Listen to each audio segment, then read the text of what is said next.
So continuing on, guys, what we're going to do is we're going to draw our top frame.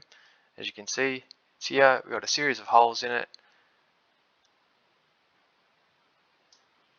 and then we'll have our 3 parts to make up our frame. So the last part of this tutorial, guys, is our top frame. So what we're going to do is we're going to hide the side frame. So go down to your parts list, click the little eyeball. We want to get rid of that. Now we want to use, excuse me. Now what we're going to do is we're going to select our top view. So hold your mouse button, you right click, and then orbit until you can see the top, and up the top right hand you can just click top. So we're going to create a new sketch. We're going to select that top plane as it says at the top here, and then we're going to name this top frame sketch. Again, this is just a rectangle. It's nearly identical to the bottom. It's just a little bit thicker and it's got some holes in it. So we're going to select our rectangle, click the origin, drag out, and we need to keep the dimensions for this exactly the same. So it's 160, as you can remember from your bottom frame.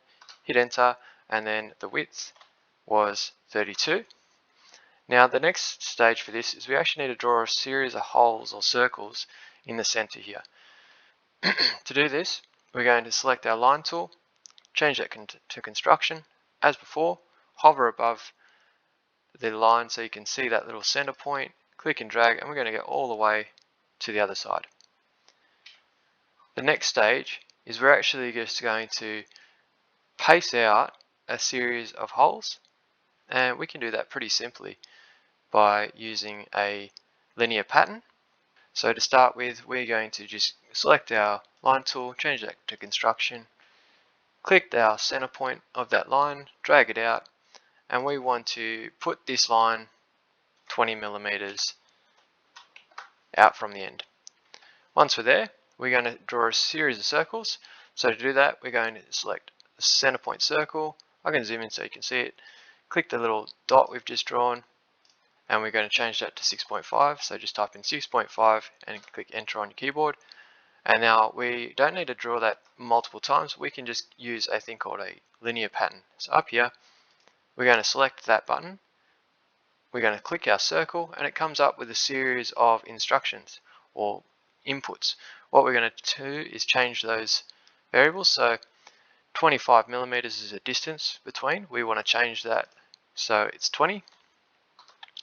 And we're going to have 7 circles. So as you can see, we've got 7 circles equally spaced apart. Once we're done, you can see they're all ready to go. We are going to accept this sketch by clicking the green tick, and there we go, we've got them. Now the last thing we're going to do with that sketch is we're just going to double click it, so we bring it back up again, and you can actually just see when we're editing a sketch, it comes up here. We need to make this part as well, so we need to extrude it. Click the extrude button, and then we need to change the thickness. As you can see, I've just rotated it and now it's 25. We need to change this to 19 because that's the standard thickness of our timber that we're going to be using.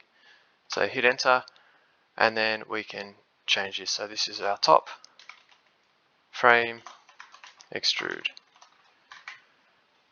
Accept that sketch by clicking green tick. Down the bottom here, you've got to rename it, right click. So that's our top frame.